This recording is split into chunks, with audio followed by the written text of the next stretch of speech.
Hello, my name is Nupur Shah, and today my topic is gouty arthritis. So, here we begin.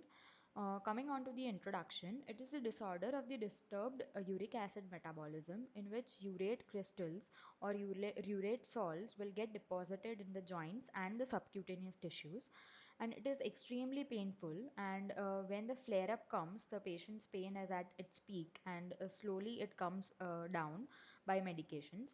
And the age group in which it usually happens is 40 to 60 years.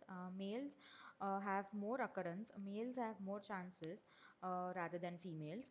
And people with gout produce too much uric acid, or their bodies have the problem in removing it. That is, either the excretion is less or the production is more. Either of the two mechanism is at risk, is at fault. So here you can see the picture of the patient uh, where the great toe is involved, that is the MTP joint is involved, and this is the commonest site for the pain of gouty arthritis. Predisposing factors: excessive alcohol, obesity, diabetes, hypertension, parathyroidism. Causes can be genetic and idiopathic. Common sites, as I told, is first MTP, IP joints of the hand, IP joints of the foot, knee joint, and elbow joint. Pathology: sodium urate is deposited as crystals on the surface of the articular cartilage. So the articular cartilage gets eroded, and the subchondral bone is replaced by tophi, that is the crystals of urate, and a pannus granulation tissue grows over the articular surface, invades and replaces the cartilage, and the granulation tissue bridges the joint to the opposite surface and producing the fibrous ankylosing. So that will be the last stage of fibrous ankylosing.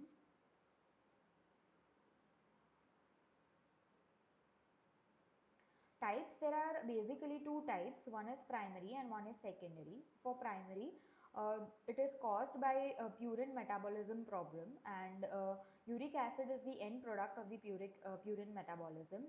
For males, it is approximately 30 to 40 years of age for primary gout, and the production of the uric acid exceeds the excretion capability of the kidneys for primary gout. And secondary, it affects all the ages, and the main reason is that it happens because of some other disorders such as renal insufficiency or diuretic therapy or even carcinomas, because of which excessive uric acid is formed in the blood.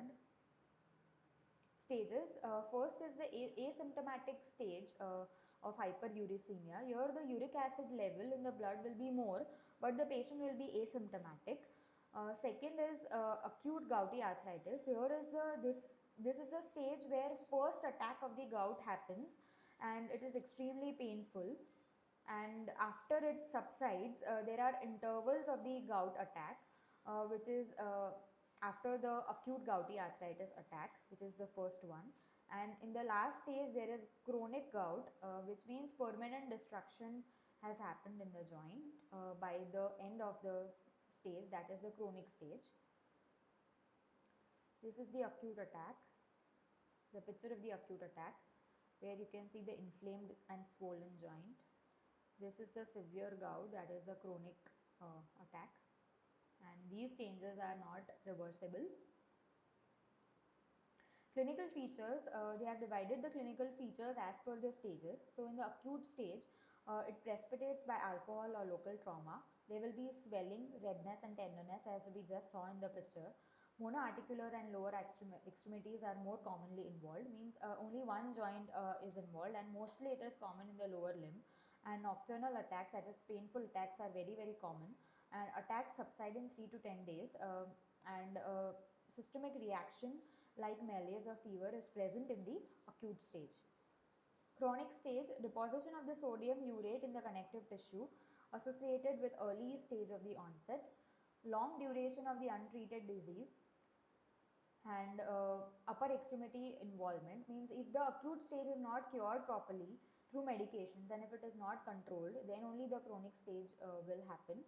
And polyarticular disease happens in this stage, and there is excessive serum uric acid elevation. So diagnosis, serum uric acid levels are checked, and for normal level for males it is 4 to 8.8 milligram per deciliter, and for females it is 3 to 5.9 milligram per deciliter. Management.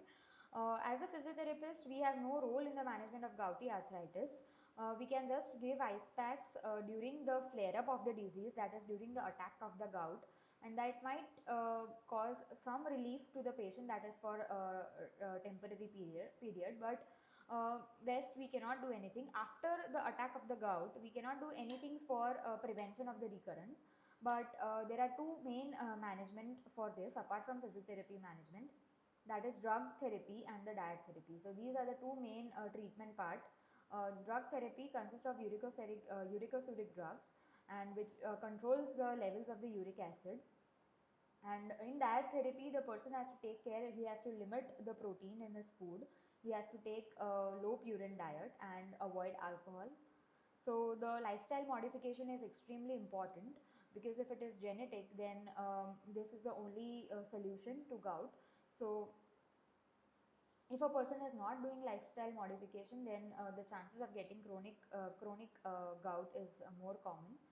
So once the initial inflammatory phase subsides, at that particular time the physiotherapist can prescribe some of the stretching or strengthening exercises of the lower limb uh, based on the site where the gout was involved, but it cannot at all prevent the recurrence of it. So for preventing the recurrence of the gout attack, one has to improve the lifestyle and take the medications regularly.